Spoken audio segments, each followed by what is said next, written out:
धुरंधर part 1 पे अभी videos बनाकर खत्म भी नहीं हुआ, मन भी नहीं भरा कि धुरंधर पार्ट 2 को लेके न्यूज आ गई। टीजर कभी भी ड्रॉप हो सकता है, ऐसा कहा जा रहा है। काफी सारे न्यूज निकल के सामने आए कि उसका teaser Dhurandhar part 2 the revenge की टीजर को सर्टिफिकेशन मिल गया है सेंसर बोर्ड से। एडिशनल इंफॉर्मेशन ये भी है कि 1 मिनट 48 सेकंड का होने वाला है और इस टीजर को ए सर्टिफिकेशन दिया, मतलब 18+। लेकिन साथ में कुछ लोग ये भी कह रहे हैं कि यही टीजर बॉर्डर 2 के साथ अटैच होगा, थिएटर में देखने मिलेगा। और आई वाज लाइक, एक सेकंड, बॉर्डर 2 13+ मूवी होने वाली, एकदम गारंटीड कंफर्म। तो एक 13+ मूवी के अंदर आप 18+ मूवी का टीजर कैसे दिखा सकते हो? 18+ मूवी भी नहीं, टीजर को ही जब 18+ रेटिंग मिली है तो मतलब दोनों मैच नहीं हो रहा ना। फिर या तो दोनों में से कोई एक खबर गलत है, बॉर्डर 2 के साथ नहीं लगेगी, या फिर एक्चुअली सर्टिफिकेशन नहीं मिला, या फिर भैया हमारा दिमाग गलत है। There is some weird setup जिसमें चलता है। अगला क्वेश्चन ये निकलता है कि धुरंधर रिवेंज का तो टीजर हमने पहले मूवी के एंड में ही देख लिया था, तो ये जो रिलीज होगा वो डिफरेंट है, विच मेक्स एब्सोल्यूट सेंस, क्योंकि आपने लोगों को बता दिया कि हाँ भैया 19 मार्च को हम लोग आ रहे हैं, अब आपको सेकंड मूवी का प्रमोशन स्टार्ट करना है, तो आप कुछ नया गिराओगे जिससे और एक्साइटमेंट बढ़ेगी। Oh my God. लेकिन अगर तुमको लग रहा है कि बादल तो थोड़ा ज्यादा ओवर थिंकिंग नहीं कर रहा, अभी भैया हम लोग नेक्स्ट स्टेप पे चलेंगे। अगर एक्चुअली धुरंधर का टीजर सर्टिफाई हुआ है, मगर एक्चुअली वो लोग बॉर्डर 2 के साथ इसको ड्रॉप करते हैं, मच उन्होंने ड्रॉप नहीं भी किया, ऑनलाइन डायरेक्ट रिलीज कर दिया, इससे एक चीज तो कंफर्म हो जाएगी कि the clash with toxic is on baby. क्योंकि बहुत सारी खबरें, स्पेकुलेशन मारा जा रहा था कि धुरंधर 2 के लिए वो लोग फिर से शूटिंग करने वाले हैं, तो हो सकता है डिले हो जाए। और जब टॉक्सिक का वो वाला टीजर अपने सामने आया था, उसमें मैंने क्या कहा था, टॉक्सिक के मेकर्स ने बहुत स्मार्टली पिक्चर के बारे में अपने को अभी तक कुछ नहीं बताया, क्योंकि शायद वो लोग भी थोड़ा सेफ चल रहे हैं कि अगर धुरंधर 2 मान लो एंड टाइम पे मिस हो जाती है, तो हम पहले से कह रहे थे कि हम 19 को आएंगे, हम आ जाएंगे। लेकिन अगर धुरंधर ने कंफर्म कर दिया तो अभी अपना मेन माल मसाला, गाने, टीजर, ट्रेलर सब कुछ बाकी है, हम लोग डेट शिफ्ट कर सकते हैं। दोनों ही मूवीज कह तो रही हैं 19 मार्च, लेकिन अभी भी एकदम फुल कमिटमेंट नहीं है। जैसे ही किसी एक ने पहला अपना टीजर गिराया जिसमें उसकी कहानी वहानी के बारे में बात हो रही है, समझ लो कि उस पिक्चर ने लॉक कर लिया। अब दूसरी मूवी पे प्रेशर आ जाएगा कि आप या तो आके भिड़ो या तो थोड़ा आगे पीछे हो जाओ। और धुरंधर 2 के टीजर को लेके ये जो खबर आई है, इससे प्रूव होता है कि मे बी द फर्स्ट पंच,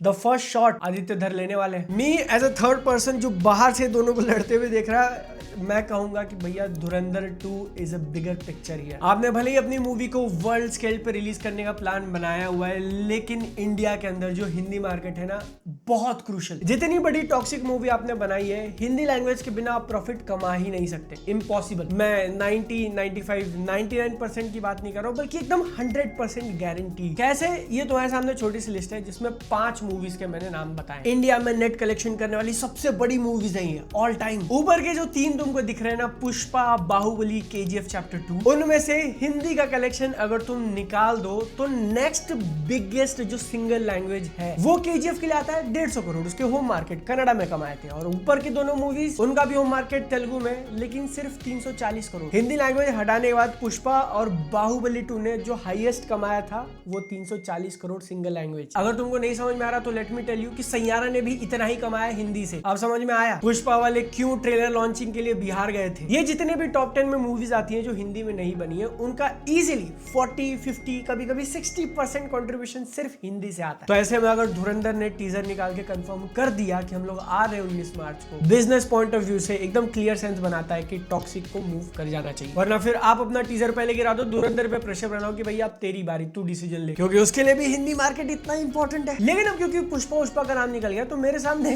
एक न्यूज आता है कि पुष्पा 2 को जापान में रिलीज किया, जिसके लिए अल्लू अर्जुन और रश्मिका वहां गए भी थे प्रमोशंस। लेकिन इतना बुरा हाल हुआ है पिक्चर का वहां पर। रेफरेंस के लिए RRR का सबसे बड़ा रिकॉर्ड है ओपनिंग सेट करने का, नंबर ऑफ अटेंडेंस, कितने लोग देखने आए, कितने टिकट बिके। फर्स्ट डे पे RRR ने 8000 किया था, 8000 से थोड़ा ऊपर, 8230। शाहरुख खान की पठान ने 2200 और जवान ने 1900। डे नंबर 1 की बात हो रही है। अब तुम यहाँ पर अंदाजा लगाओ कि पुष्पा ने कितना किया हो। तीनों का नंबर यहाँ पे दिख रहा है, गैस कर रहे हो कि नहीं? फटाफट 886। दोनों मेन एक्टर्स के ट्रैवल और स्टे का खर्चा भी नहीं निकलेगा मेरे हिसाब से, इतने टिकट भी के। It is just so fascinating कि यहाँ पर लोग इतने पागल थे और वहां पर they don't care. But who knows, में भी इस पिक्चर से धीरे धीरे ऑडियंस वहां पर फेमिलियर हो जाए अल्लू अर्जुन से, जैसे टीम RRR और SS राजामौली है। राजामौली से याद आया, there is a big speculation going around कि रामनवमी का जो दिन है 26 मार्च 2026, जो कि धुरंधर के एक हफ्ते बाद आ रहा है, उस दिन राजामौली की नेक्स्ट मूवी वाराणसी का रिलीज डेट अनाउंस हो सकता है, जो कि अभी स्पेकुलेशन ही चालू है कि अप्रैल 9 2027 टाइटल अनाउंसमेंट के लिए उन्होंने इतना ग्रैंड इवेंट रखा था। डेट अनाउंसमेंट के लिए तो आई थिंक उससे भी बड़ा होना चाहिए। रांझना को लेकर तुमने शायद खबर सुनी होगी कि थिएटर में उसका एक अल्टरनेट वर्जन चला दिया था। पिक्चर के एंड में धनुष का कैरेक्टर मर जाता है, स्पॉइलर वार्निंग अगर तुमने नहीं देखा तो। लेकिन अभी कुछ महीनों पहले मूवी को थिएटर में चलाया और एआई से उसकी एंडिंग बदल दी, वापस जिंदा कर दिया, जिसको लेकर मूवी के डायरेक्टर आनंद एल राय को अच्छा नहीं लगा। उन्होंने पब्लिकली स्टेटमेंट दे दिया। अब बात सामने निकल के आ रही है कि वो प्रोडक्शन हाउस जिसने ये एआई वाला कांड किया, केस फाइल कर दिया है। Eros international media limited has filed 84 crore lawsuit Bombay high court में अगेंस्ट आनंद एल राय, उसकी production company colour yellow production ऐसा कुछ नाम है शायद, साथ में T series writer Himanshu Sharma और नेटफ्लिक्स का नाम भी जोड़ दिया। क्यों? क्योंकि तेरे इश्क में जो मूवी आई थी ना, उसको प्रमोट किया था from the world of Raanjhanaa के नाम से, लेकिन रांझना के राइट्स उनके पास है ही नहीं, इरोस इंटरनेशनल के नाम पे, जिसका कोई लेना देना नहीं था तेरे इश्क में से। तो इरोस वाले कह रहे हैं कि आपने इलीगली मार्केट किया कि हम एक स्पिरिचुअल सक्सेसर बना रहे हैं। जिन्होंने मूवी देखी उनको पता हुआ कि सिर्फ स्पिरिचुअल सक्सेसर नहीं था वो। होम बाउंड ऑस्कर के रेस में काफी आगे चली गई है, जो कि देखकर अच्छा लग रहा है, लेकिन कितनी आगे चली गई और इस बार में भी शायद कुछ गुड न्यूज हो। सो बेसिकली ऑस्कर्स में जो बेस्ट इंटरनेशनल पिक्चर वाला अवार्ड है, उसके लिए आप हर एक कंट्री से सबमिशन लेते हो एंड देन उसमें छाट के बताते हो कि ओके ये लास्ट की कुछ बची हुई है, जिसमें से जो लेटेस्ट टॉप 15 वाली लिस्ट अपने सामने रखी थी उसमें होम बाउंड का नाम अभी भी है। इसी के साथ 5 और इंडियन मूवीज बेस्ट पिक्चर वाली कैटेगरी के लिए क्वालिफाई कर गई। डिफरेंस समझ रहे हो? Home bound best international picture के लिए जा रही है, जो इंडिया ने अपनी तरफ से सिलेक्ट करके भेजा था, और जो दूसरा बेस्ट पिक्चर वाला है वो कोई भी क्वालिफाई कर सकता है, एज लॉन्ग एज आप यूएस के वहां कैलिफोर्निया वगैरह कोई एरिया है वहां पर पिक्चर आप शायद 3 दिन या 1 हफ्ते के लिए रिलीज करो, जिसमें नाम आ रहा है कांतारा चैप्टर 1 का तन्वी द ग्रेट, जिसको अनुपम खेर ने शायद डायरेक्ट किया था, और महाअवतार नरसिम्हा भी। बेस्ट पिक्चर के लिए जो अलग से 5 मूवीज गई है, उनमें से कोई फाइनल राउंड तक पहुंच जाए ये लगे तो बहुत मुश्किल रहा है, क्योंकि फिर आपको बहुत बढ़िया बस बनाना पड़ता है वहां पर। लेकिन होम बाउंड के चांसेस इस बार थोड़े अच्छे लग रहे हैं। मार्टिन स्कोर्सेज़ी को पसंद आई, बंदे ने कहा एब्सोल्यूट सिनेमा, मैं मतलब ऐसा कहा नहीं, मैं अपनी तरफ से जोड़ रहा हूं। बट 22 जनवरी को फाइनल नॉमिनेशंस अनाउंस किए जाएंगे कि जिस दिन अवार्ड दिया जाएगा उसमें लास्ट में जो 5-6 के नाम हम लोग लेते हैं, उस लिस्ट के अंदर कौन कौन सी आई है। अगर होम बाउंड पहुंच जाती है तब तो भैया बहुत हल्ला गुल्ला मचेगा। काश इतना ही हल्ला गुल्ला उसके प्रोड्यूसर ने किया होता थिएटर में रिलीज करते टाइम। आशीष चंचलानी ने जो अपनी वेब सीरीज निकाली है एकाकी, उसको 100 मिलियन व्यूज क्रॉस हो चुके हैं, जो कि बहुत बढ़िया बात है, कांग्रेचुलेशंस। रश्मिका मंदाना का एक स्टेटमेंट वायरल जा रहे हैं भैया। सिकंदर मूवी में सलमान खान के साथ उन्होंने काम किया था, उनका कैरेक्टर मर जाता है। सिकंदर मूवी रिलीज होने के बाद भी कुछ अनबन वाली खबरें सुनाई दी थी बिटवीन डायरेक्टर और सलमान खान। एक बात तो क्लियर हो गई थी कि उस मूवी का प्रोडक्शन उतना बढ़िया से नहीं गया था जितना सब लोगों ने होप किया हो। अब रश्मिका जी ने भी एक स्टेटमेंट मार दिया कि मुझे जो ओरिजिनली कहानी बताई गई थी पिक्चर में काम करने से पहले, इट वॉज वेरी डिफरेंट जो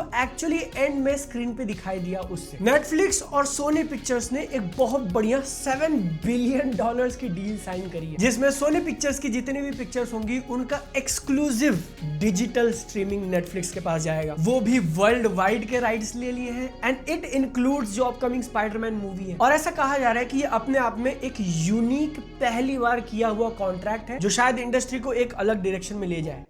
कैसे? यहां से आगे सोनी की जितनी भी मूवीज रिलीज होगी उनका नेटफ्लिक्स के साथ कनेक्शन है पे1 कैटेगरी का, वो नाम दिया है कुछ PAY1, जिसमें टॉम हॉलैंड की आने वाली स्पाइडरमैन मूवी भी इंक्लूडेड है। वो पिक्चर थिएटर्स में रिलीज होगी, कुछ 120 दिनों का विंडो उसको मिलेगा कि हाँ भैया तू थिएटर में चल ले। उसके बाद पिक्चर आएगी डायरेक्ट नेटफ्लिक्स पे, भले वो MCU का पार्ट है, भले उसकी कहानी वहानी लिखने का काम, प्रोडक्शन का काम मार्वल करे, लेकिन वो जाएगी नेटफ्लिक्स पे। थोड़ा अजीब सिचुएशन हो जाएगा कि MCU की सारी मूवीज डिज्नी प्लस पे है, बस स्पाइडरमैन नेटफ्लिक्स, जबकि सबकी कहानी कनेक्टेड। लेकिन it is what it is. और ये जो पे1 वाली चीज है ना, उसमें ऐसा कहा जा रहा है कि ये एक्सक्लूसिव राइट होंगे नेटफ्लिक्स के पास पहले 18 महीनों तक। इसका मतलब कि ये जो टॉम हॉलैंड भैया कूद के पिक्चर बना रहे हैं वो 120 दिनों तक थिएटर में चलेगी, फिर उसके बाद वाले 18 महीने नेटफ्लिक्स पे एक्सक्लूसिव, और 18 महीने खत्म होने के बाद अगर डिज्नी वाले पे2 डील करें, थोड़ा और पैसा वैसा दे, तो सेम पिक्चर डिज्नी प्लस पे भी मिल जाएगी। इसी कॉन्ट्रैक्ट में सोनी की पुरानी लेगेसी मूवीज भी इंक्लूडेड है। टोबी मैगवायर, एंड्रू गारफील्ड के स्पाइडरमैन भी Netflix, Spiderman Homecoming, far from home और जो भी था वो सब कुछ भी। बट ऐसा एक्सपेक्टेड है कि इमीडिएटली नहीं जाएंगे, जैसे यहाँ पर अगर उनका कोई कॉन्ट्रैक्ट है डिज्नी प्लस हॉटस्टार के साथ, जब वो एक्सपायर होगा तो नेटफ्लिक्स पे देखने मिलेगा। ऐसा कह रहे हैं कि सारी चीजें एकदम सेटल होने में 2029 लग जाएगा। लेके आए पुराने टाइटल्स को लेकर। अनप्रेसिडेंटेड क्यों है? क्योंकि तुम सोनी के हिसाब से सोचो यार, कैरेक्टर के राइट्स हैं, पिक्चर उन्होंने ऑलरेडी बना रखे हैं, आगे पिक्चर वो लोग बना रहे हैं, उससे तो पैसा कमाएंगे। इंडिया में भले ही उनका सोनी लिव चलता है, लेकिन ग्लोबल स्केल पे उन्होंने कुछ लॉन्च करने की बिल्कुल कोशिश नहीं करी, या करी होगी तो मुझे नहीं पता, बट उन्होंने करने दिया। डिज्नी हॉटस्टार, HBO, नेटफ्लिक्स, तुम करो, हम सिर्फ राइट्स बेचकर मोटा पैसा रखेगा, which is actually very smart, क्योंकि बहुत सारे स्ट्रीमिंग प्लेटफॉर्म्स पैसा लूज कर रहे हैं, लॉस मेकिंग। यहाँ तुम राइट्स बेच के 7 बिलियन कमा रहे हो भैया, 7 बिलियन छोड़ो, क्या 7,000 लाइक्स हो जाएंगे इस वीडियो पर? फटाक से कर देना, इंस्टाग्राम पे फॉलो करना, शेयर करना। मिलता है अगली बार, टाटा बाय बाय।